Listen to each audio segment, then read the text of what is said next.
I think I found the Holy Grail. A very big thank you.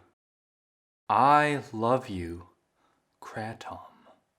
Kratom is saving my mental health right now. From heroin to Kratom.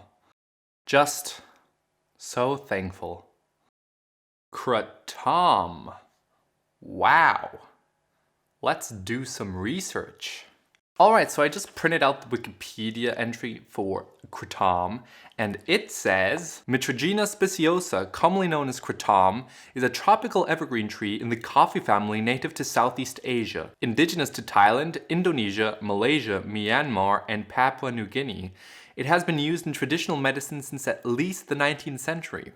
Kratom has opioid properties and some stimulant-like effects. Huh. Let's keep reading. Traditionally, kratom leaves have been used as home remedies for coughing and diarrhea, but also by workers in monotonous jobs trying to stay awake, and as a mood enhancer. Huh. People using kratom as both opium and tea were used in the 19th century? I wonder if anybody's done that comparison before. Who cares? I just found something that I'm going to talk about for the next much time. Okay, small disclosure, I will be focusing on kratom specifically and not on any of the purified substances that could be derived from kratom, such as 7-hydroxymitragyny, which seems to be a powerful mu-opioid receptor that is much stronger than morphine in its activation of said mu-opioid receptor.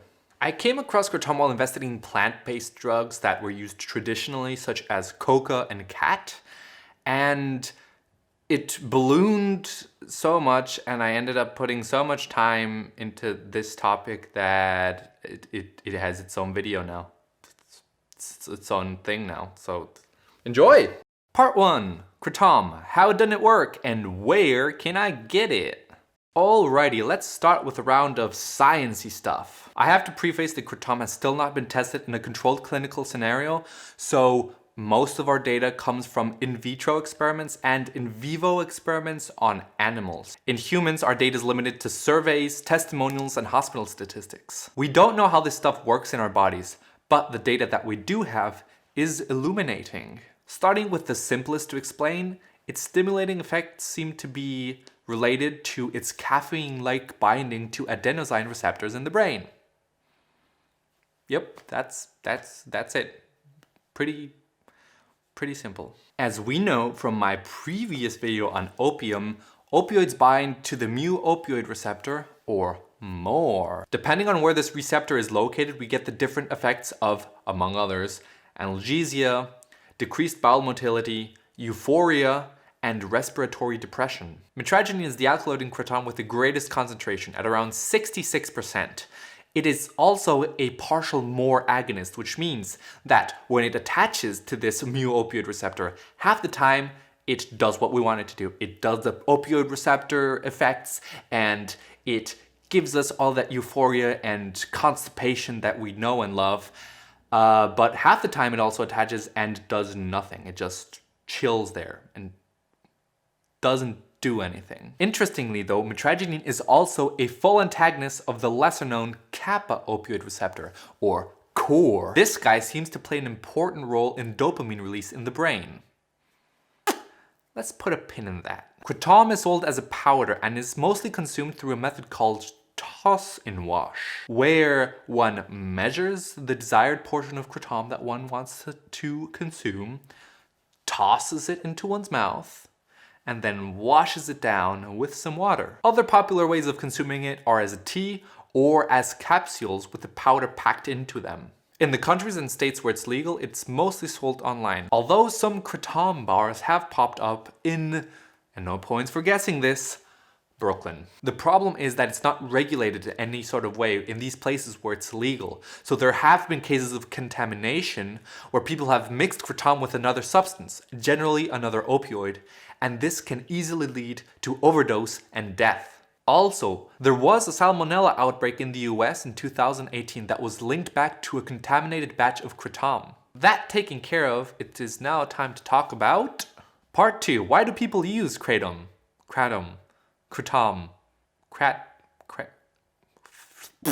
Let us once again get the easy part out of the way. Some people just use Kratom recreationally. Some people have a cup of coffee and toss a couple of grams in the morning to give them the kick they need to start their day. Others just use it for its euphoric and pain-relieving effects at higher dosages. Some even use it as a social lubricant to help get rid of that anxiety that comes with talking to and interacting with people.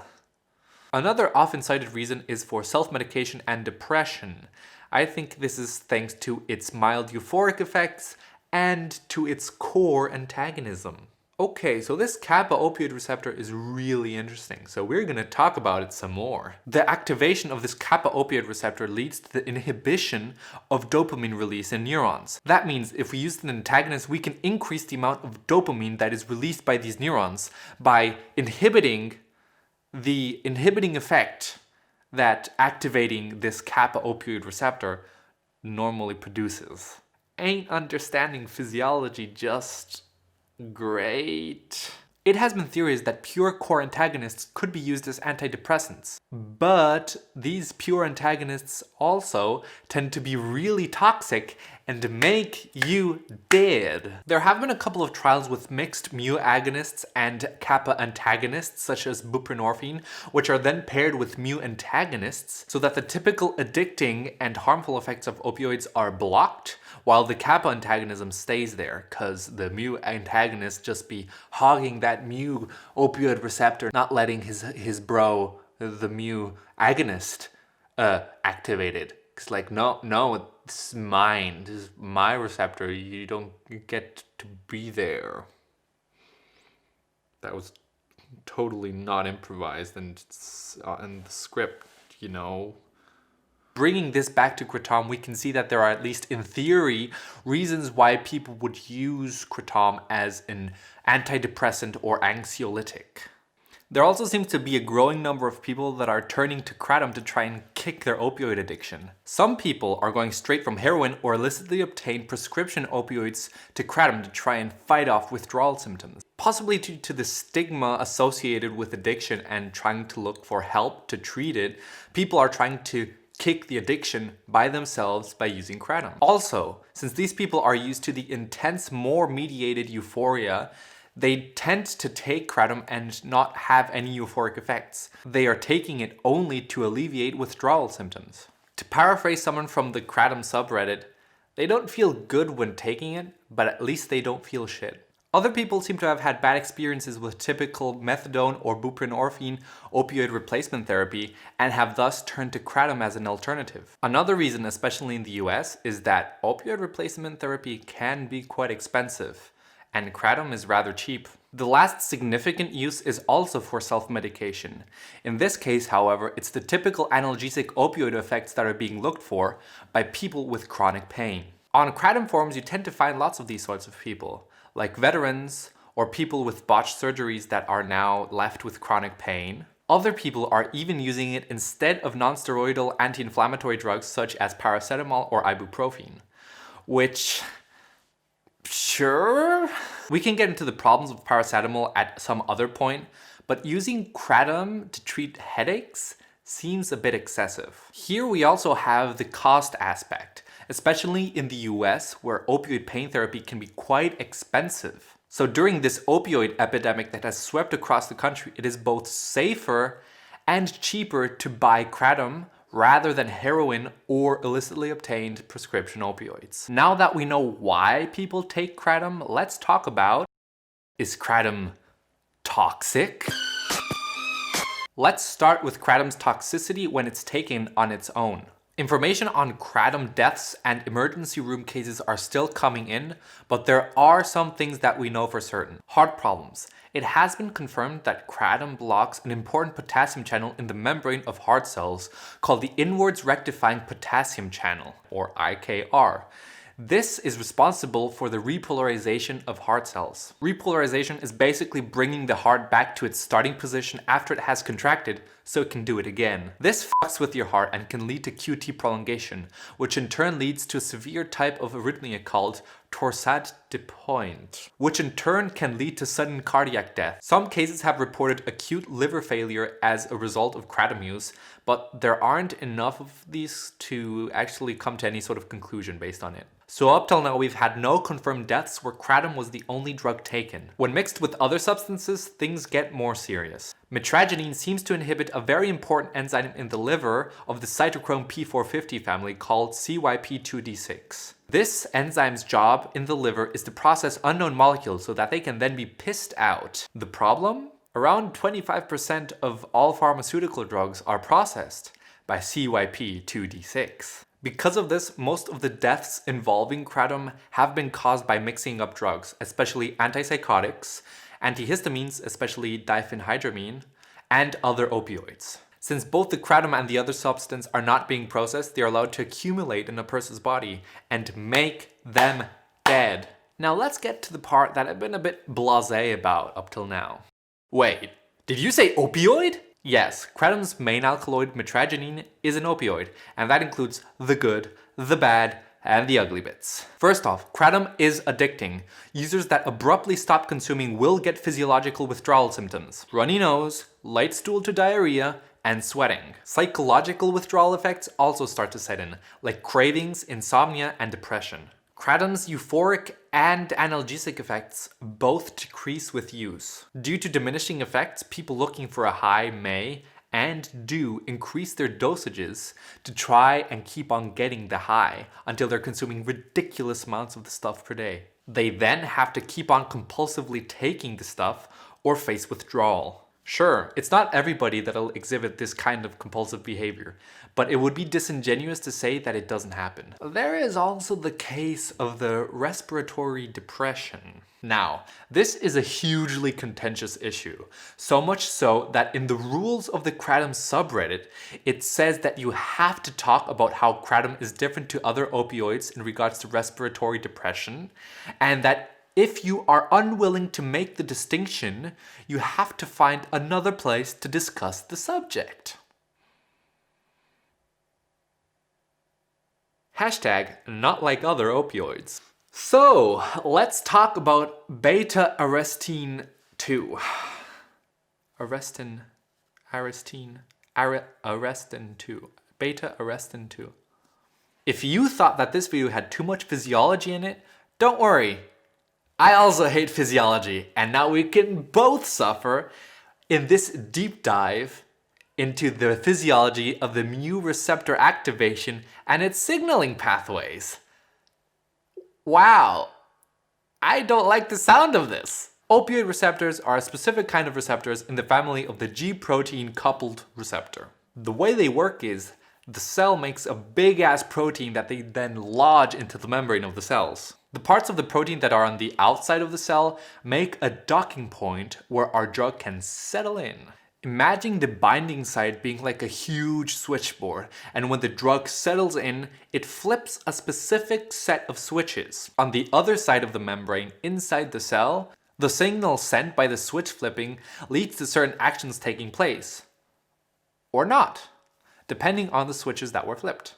Antagonists work by basically docking onto the receptor and not flipping any switches. And if an agonist comes by, it can't dock onto the receptor and send a signal because our antagonist is already there. In opioid receptors, there seem to be two actions that can take place depending on the switches that were flipped. The first one is the G protein pathway, which is the standard pathway that you'd think about when talking about a G protein coupled receptor activation pathway. The second action that can take place is that beta-arrestin 2 is recruited by the receptor. Beta-arrestin 2 is another protein that attaches to the receptor and then causes it to be internalized. Basically means that it marks the receptor so that the cell knows that it has to eat it. It gets eaten. The receptor gets eaten. The thing is, when beta-arrestin 2 does this, it starts its own signaling pathway, separate to and independent from the G protein coupled pathway. The gist of it is, there seems to be two different effects that the activation of the opioid receptors can lead to. And it depends on the activator which one of these effects is shown. According to a 2005 study on beta-arrestin 2 knockout mice, these are mice that have been genetically modified to not have this gene. The gene has been knocked out. The mice showed reduced respiratory depression and constipation, and also a reduced sensitization to morphine. Beta-arrestin 2 was said to be responsible for the unwanted effect of respiratory depression. This idea made people get really excited and tried to synthesize a drug that would only target the G protein pathway and would ignore the beta-arrestin 2 one. That would mean that we finally have a painkiller that doesn't just as easily kill you as it does the pain. And according to several experiments with mitragyny and the more potent 7-hydroxymitragyny, both showed reduced beta-arrestin 2 recruitment. So, no respiratory depression, right? Well, I'm sorry r/Kratom and all you other Kratom fanboys and girls, but this theory seems to be a bunch of bullshit. Several confirmed G-protein biased opioids have been synthesized and tested. One of them even got a clinical trial, and none of them showed reduced respiratory depression compared to morphine. Not only that, but there was a recent paper in which they bred and tested beta-arrestin 2 knockout mice in 3 different labs across the world, trying to replicate the 2005 study, and they showed that there was no significant difference between these mice and the control mice in respiratory depression caused by morphine. In retrospect, it seems that the 2005 study was a bit faulty. The lab seemed to not have crossbred the mice enough so that, and I kid you not, the mice used are special and didn't react to opioids as they should have. Not only did opioids not cause respiratory depression or constipation in these mice, they also showed less sensitization to morphine compared to control mice. If you ask me, we should be splicing ourselves with some 129 SVJ mice genes so that we can finally enjoy morphine therapy and not fear for our lives. However, my r/Kratom friends that might stumble across this video, there could be an explanation as to why Kratom doesn't seem to cause as much respiratory depression as other opioids. That would be the partial mu-opioid receptor agonism that Kratom displays. Because mitragyny doesn't always cause a response when it attaches to the mu-opioid receptor, its effects aren't as strong. Even if you increase the dose, the non-activating molecules will still be bound to the receptor, which would create a ceiling above which you can't get any higher, you can't get any more activation. Overdosing would then be much harder on Kratom than on other opioids. I'm thinking about how buprenorphine works, where there's a ceiling above which you can't get any higher, and the respiratory effects also don't get any worse. There was a study in mice, however, where when injected with pure mitragyny at very high dosages, mice would actually die of respiratory depression. So in theory, it is possible to OD on Kratom. But because of Kratom's other associated effects, similarly to megadose loperamide, it is possible that cardiotoxicity and the resulting heart failure are more likely to cause death. Whew.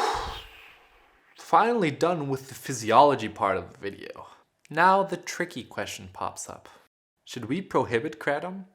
Here, I am not going to argue that Kratom should be forbidden in countries like Thailand or Malaysia, where there is a relatively old culture of chewing on Kratom leaves. Just like coca leaf in South America, traditional use of Kratom should be allowed. The way people use Kratom traditionally and their attitude towards it is way different to the way people that are buying the powdered stuff online think about it.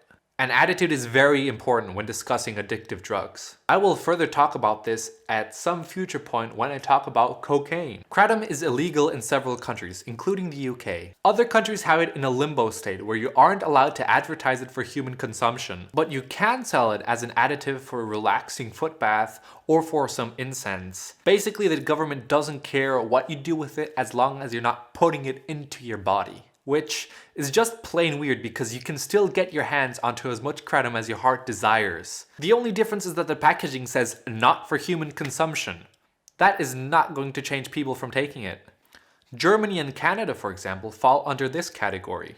Finally, some places, like certain states in the US, allow unregulated sale for human consumption. If we want to advertise kratom for opioid replacement therapy, we need to prove that its possibility for abuse is less than already existing treatments with methadone and buprenorphine. We don't really have any data on this, but unlike buprenorphine, we do not have any cases of people cooking up kratom and trying to inject the stuff intravenously to get a better high. This is also highly unlikely since the oral bioavailability of kratom, that is, the percentage of the stuff that was absorbed compared to how much was eaten, is very high, so it's just more practical to eat it. We also have to take the liver and heart toxicity effects compared to current treatments. Here we see that methadone has a similar problem to kratom in blocking the inwards rectifying potassium channel and causing the QT prolongation that can lead to torsade de pointe and death. Buprenorphine, on the other hand, has a high enough liver toxicity that you have to have regular blood tests to make sure that your liver is not crapping out. The final step would have to be a control test where we would compare kratom to the current possibilities. In it, we'd see how likely people are to stick with the treatment on kratom compared to methadone or buprenorphine. I am not very confident that kratom would show greater success than the other substances. First of all, kratom's alkaloid contents are not the same. They vary from batch to batch. Secondly, it also seems that people miss their highs caused by heroin or methadone. We already see this with buprenorphine, where people tended to stick to the methadone treatment more than the buprenorphine one because buprenorphine, like kratom, doesn't have an intense euphoria or the head nodding effect that heroin and methadone both cause. The only advantage that I see compared to buprenorphine or methadone is that kratom looks natural and smells herby, so people might look at it more like a natural remedy rather than medicine.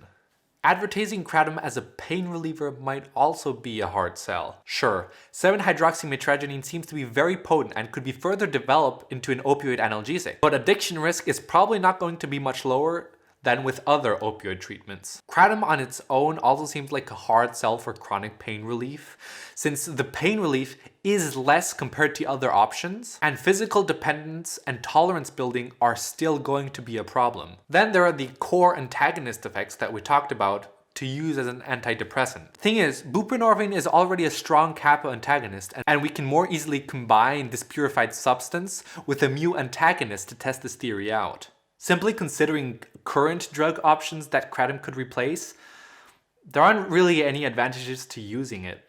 These are, however, not the only factors that have to be considered nowadays when prohibiting a drug. If kratom were made illegal today, a lot of people could and would quit kratom cold turkey and not replace it with anything else. Other people, however, might turn to other options, such as megadose loperamide, illicitly obtained prescription opioids, or even to heroin. As a cheap drug in the US, kratom is unlike anything legal and illegal that one can buy. Chronic pain users might turn to non-steroidal anti-inflammatory drugs, but chronic use of these leads to stomach ulcers, and paracetamol can be very toxic to the liver if consumed in high doses and or regularly. Some of the biggest problems with kratom are 1. Lack of regulation and possible contamination that can lead to death, and 2. Lack of education which can lead to substance interaction and death, especially in people that take it recreationally and those on psychiatric drugs such as antipsychotics who are unaware of the severe danger they're in if they mix these two drugs. There are also way too many people that think it's just a herbal supplement or relaxing tea no more harmful than a valerian root extract. A possible solution to both of these problems would be to make kratom a behind-the-counter medication. That means that it can only be sold in a pharmacy by a pharmacist. Regulated and tested for impurities, you can only get the substance if you ask specifically for it, at which point the pharmacist can thoroughly inform the buyer on its safe use and any dangerous interactions. This way we avoid the contamination problem and the misinformation one too. Underage people will not be able to purchase it. People with heart conditions and those taking psychiatric drugs will also not be sold the substance. Furthermore, any research on 7-hydroxymitragynine or any other alkaloids based on kratom would still be allowed this way. There is sadly no perfect solution when talking about drugs. Kratom is not a miracle drug, but keeping it legal may result in less harm than if we were to forbid it altogether.